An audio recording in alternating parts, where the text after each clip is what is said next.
மக்களே இங்கே பாருங்க, இங்கே ஒருத்தர் தூங்கி நாங்கள் வீடியோ பிடிச்சிட்டோம்பா. எனக்கு தூங்கி விழுந்தல்ல, வீடியோ பிடிச்சிட்டோம்பா. போர் படை தனியில் தூங்கியவன் வெற்றி இடந்தான்.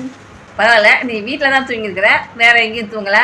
காலிலேருந்து ஏதோ உழன்னு குடும்பத்துக்கு உழைச்சிட்டு வந்தாரு. மக்களே சாப்பிட்டாரு. இப்போ அவர் கையில் செல்லு இல்லை, ஏன்னா செல்லு வந்து நான் வாங்கி வச்சுக்கிறேன். அவர் செல்லை என் செல்லை என் சின்ன பையன் வச்சுருக்கான். செல்லு இல்லைன்னு சொன்னோடனே உங்களுக்குலாம் தூக்கம் வந்துடும். செல்லு இருந்துச்சுன்னா நைட்டு 12 1 மணி நைட்டு உன நீ மாமா கும்பரா நைட்டு உனக்கு செல்லை வச்சுட்டு படுன்னு உன்னை எழுப்புனேன். இது உன்னை திட்டினே எத்தனை மணி?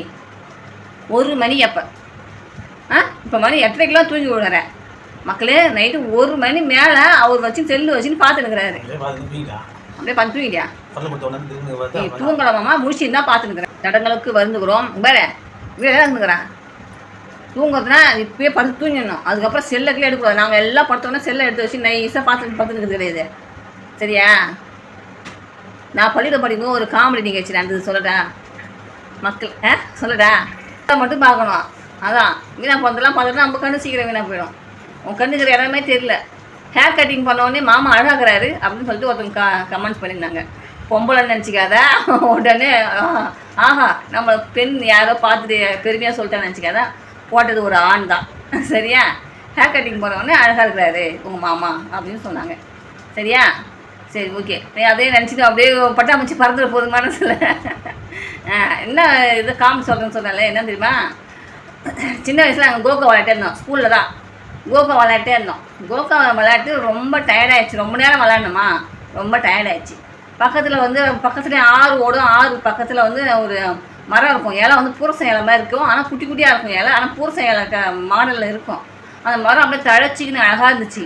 நாங்கள் கோகா விளையாட்டு ரொம்ப டயர்டாக இருக்குதுன்னு சொல்லிட்டு போய் அந்த மரத்தடியில் உட்காந்து அப்பாடான்னு சொல்லிட்டு நல்லா பின்னாடி சாஞ்சு கையெல்லாம் ஊனின்னு மல்லாந்துக்குன்னு இப்படி காலை நீட்டி விட்டு உட்காந்து பாரு. தொபக்குறீன்னு தலையில் வந்து என்னமோ அது ஊந்துது. என்னான்னு பார்த்தா பக்கத்தில் பச்சை பாம்பு ஓடுது. என்ன என் தலை என்ன ஊந்துது? என் தலையில் மரத்தில் வந்து தொப்புன்னு பச்சை பாம்பு தலையில் வந்து தொப்புன்னு ஊந்துருக்குது. ஊந்து கீழே ஊந்து ஓடுது. பார்த்தனா இருந்த டயர்டாவது கீழே என்னவோ பார்த்த உடனே கோகோவில் எவ்வளோ வேகம் ஓடனா அதை விட ஸ்பீடு எடுத்துட்டேன். ஏந்து பூந்து அடித்து ஊந்து வாங்கி ஓடி போய் ஸ்கூல் கேட்டில் போய் நிற்கிறேன். நான் காமெடி தானே சொல்லியிருக்கிறேன். ஆமாம், காமெடி சொல்லியிருக்கிறேன். அட்லீஸ்ட் சிரிக்கணும் இல்லையா? ஒரு ஆச்சரியம்.